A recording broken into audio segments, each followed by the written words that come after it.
Guys, so I'm gonna share my screen so you guys can see today's cluster. So you can see here, I'm gonna read the thesis. The meaning of life is to devote all of one's limited time on this earth to creating personal artifacts that can be used to ameliorate the lives of those to come. So let's read that for a little bit, and I can send it to the group chat if you guys still need it. Alright, enough of the shenanigans. Let's get into the actual content for today. So, like I said, my thesis says that the meaning of life is to devote all of one's limited time on this earth to creating personal artifacts that can be used to ameliorate the lives of those to come. I think at its core, it's telling us to make the world a better place. And I don't think that idea is very novel. I think it's a very common idea. I think a lot of people's goal is to make the world a better place. I think in elementary school, shout out to my Ramona Mustangs, we were taught a lot to make the world a better place. Heck, our motto was Ramona Rocks, and each letter in rock stood for something. It was respect, originality, courage, kindness, and sincerity. So I think at a very young age, we're taught very good morals, I guess. And at least for me, I grew up in the church, so I think even more so, I was taught to make the world a better place and kind of put your best self out there in the world for others to see. But today, I think I want to focus on the part of my thesis that says to devote one's limited time on this earth, which I'll get to a little later. But yeah, like I said, it was something that I took to heart, this idea of making the world a better place, at a very young age.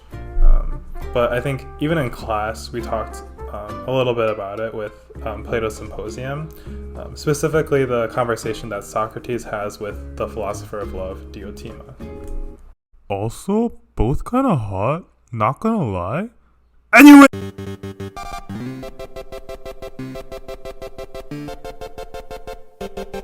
So in this situation, Socrates goes to Diotima and asks her, what is love? And Diotima responds with a bunch of Greek mythology anecdotes and kind of just unpacking what love means. And I think one of the first definitions that she gives is she says that, quote, love's purpose is physical and mental procreation in an attractive medium. So right away you get this split of physical procreation and mental procreation. And she goes to say, quote, the point is, Socrates, that every human being is both physically pregnant and mentally pregnant. I know it's weird, but let's tackle the physical pregnancy first, because I think that's a little more tangible to us. As humans, I think our innate goal is to find a partner, mate, and then create children, and then ideally those children make more children, and so on and so forth. So that's the physical procreation that she kind of refers to in the beginning. She also mentions how physical procreation gives us a sense of immortality, right? We give genes to a successor, and that successor hopefully makes more successors, so our bloodline is extended through physical procreation. So that's love in our most tangible sense, romantic love, and that love producing a physical product of a child. But then she goes into the idea of mental procreation and being mentally pregnant. She goes on to say, quote, those who are mentally pregnant, however, there are people whose minds are far more pregnant than their bodies. They're filled with the offspring you might expect a mind to bear and produce. And it's funny because she gets a little coy. She's like, what offspring? And then she says, virtue, especially wisdom. So for physical procreation, the direct product of that is a child. But for mental procreation, Diotima suggests that the product is virtue, and especially wisdom. The idea is that you're mentally pregnant with wisdom and that you birth that into the world to make an impact. I know, again, it's weird, but just stay with me for a little bit. She also goes into the immortality aspect, saying that that's true immortality. She's like, now that's true immortality. No, thank you, stop. Because the immortality you get from physical procreation is just so limited because you die nonetheless. But I think for mental procreation, it's different because, yeah, you're dead, but whatever you mentally birthed into the world is still there. And I think the goal and the idea that she suggests is to create something or think of something so profound that it leaves an eternal mark on the world, even when you're gone. And I think that idea just really struck out to me, just as a concept in general, and I think for me, just an idea to keep in mind throughout my life.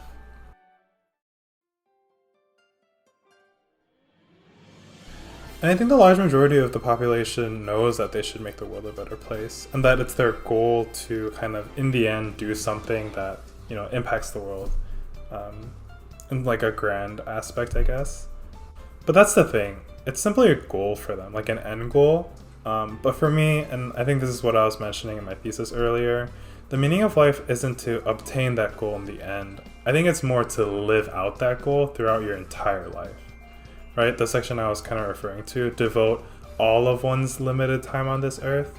So not just some of it, all of that time you're on this earth, it should be devoted to, you know, making things or artifacts, I like to call them, in such a way that betters the world. I guess the community around you and the whole world in general. So to talk more about this, I decided to give my 86-year-old grandma a call to see what she thinks about these topics. 여기 집전하고 엄마 지금 장 보러 나가니까 할머니랑 얘기해. 알았어.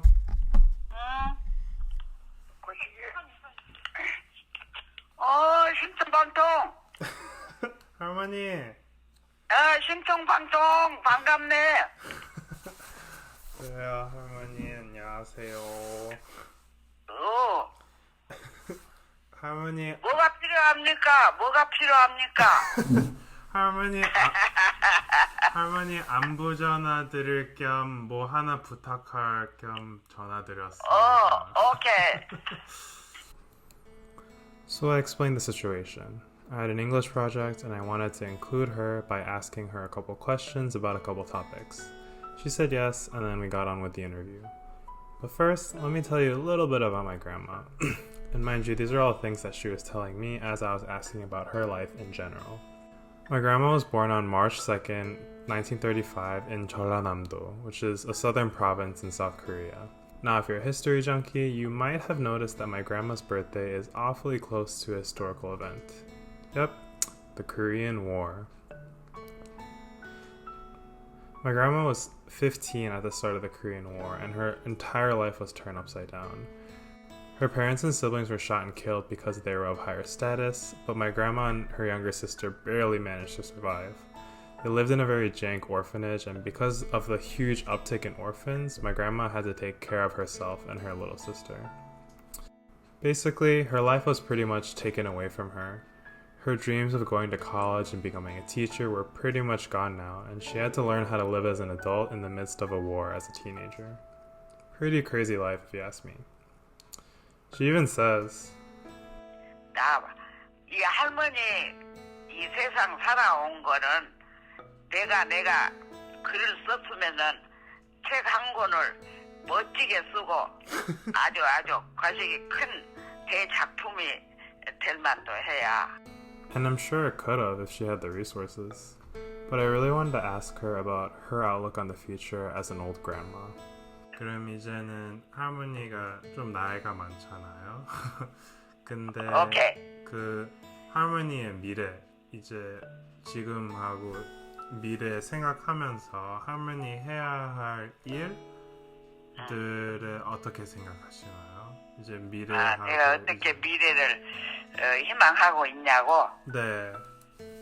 그래. 그 좋은 질문이네. So she answered with this.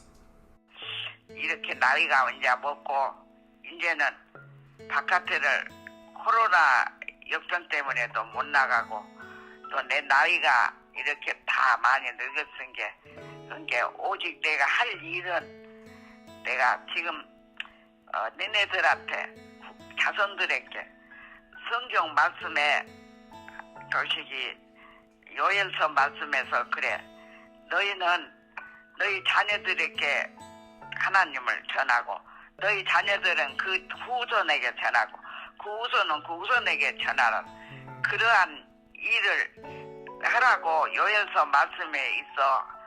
내가 그래서 지금은 오직 하나님 말씀을 우리 자손들에게 전해서 우리 하나님을 섬기며 복받게 될 그것을 바라는 것뿐이야. Now, obviously, with what she said, you guys can imply that she's a devout Christian. So to her, this is her way of living out her life devoted to the betterment of others. She mentions later how she gives us allowance money and tells us stories of her past because that's the only thing she can do as an old grandma. I don't know about you guys, but if I was old and weak, I'm not sure I could have the same level of compassion towards my kids and my grandkids as my grandma.